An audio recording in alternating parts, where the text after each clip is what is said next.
Hey, this is the Pixel Gamer Girl, and I'm going to be making vampire steak for our vampire investigations that we're doing and research. And we're going to need steak, salt, pepper, paprika, garlic, beef stock, butter, green onions, red wine, but all I could find was blush, and balsamic vinegar. Now, I've already gotten the steak marinating, and I used a really good olive oil. I used a little tiny sprinkle of Cajun in it. I used some paprika, some salt, and some black pepper, and added onion powder to it. But it's been marinating since this morning. So we're going to go heat up a pan and get that cooking. I'm going to put that steak in there and let it brown on both sides thoroughly. Alright, we have beautifully seared that steak on both sides, and I'm going to let it rest. We've also, in the same pan we cooked it in, started our red wine reduction, which has the green onions cooking in butter, has 2 cups of broth, 2 tablespoons of balsamic vinegar, 2 cups of red wine, and about 2 to 3 tablespoons of crushed garlic. Right, we added our garlic before this, and we're going to be adding in our balsamic vinegar. I'm going to stir that until it makes like a syrup consistency. And the balsamic vinegar has mostly cooked out and is leaving behind a sweet syrupy reduction. We are now going to add our wine to.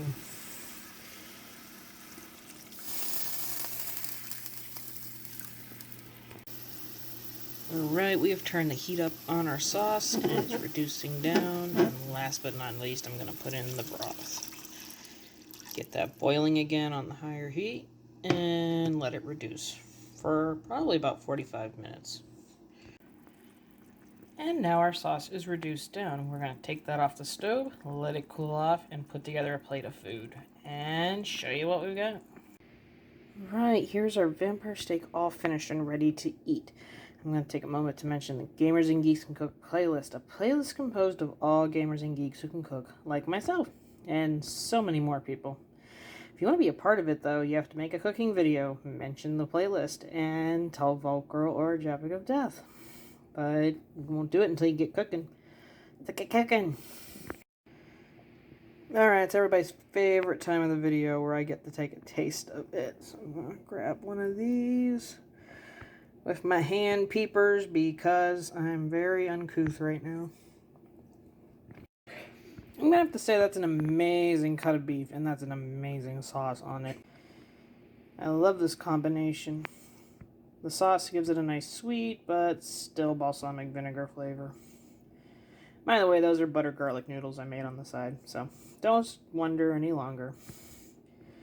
Well, let's get back to Megan and learn about some vampires. The link will be in the description. You know what to do. Click, support, subscribe, like, comment, do your stuff. And as always, we'll see you next time.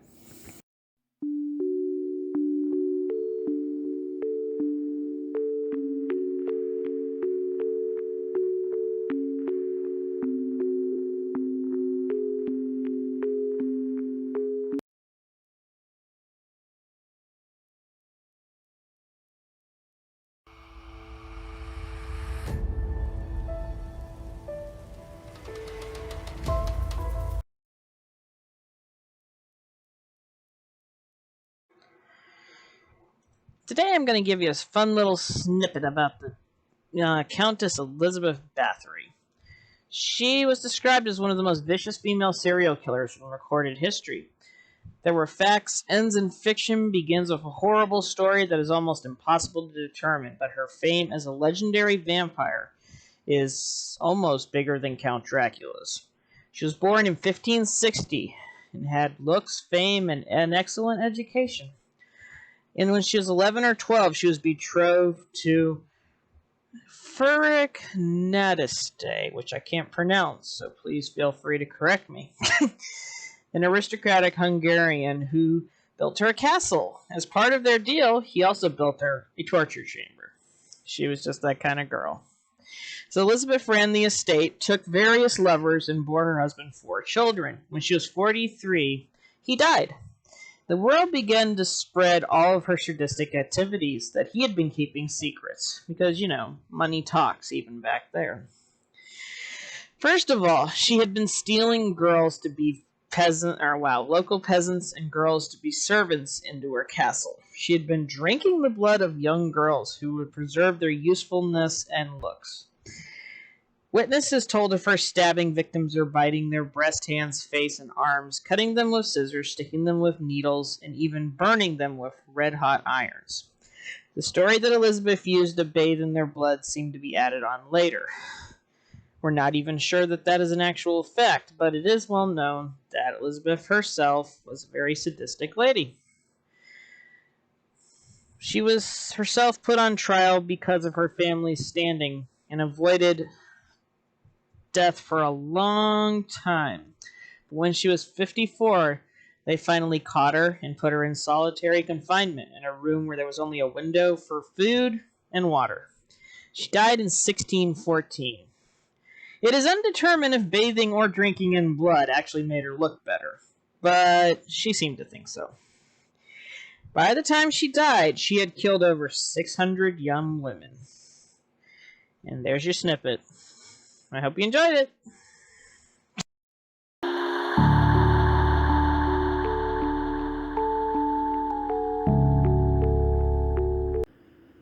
Hey, it's Heather from Pixel Gamer Girls, and I am going to be making vampire chicken wings. But to do that, we're going to have to marinate them a little. And we're going to be putting chili powder, some chipotle, I can't talk, powder that I found, since I can't find cayenne right now for some ungodly reason, lime, minced garlic, can of the actual chipotle peppers.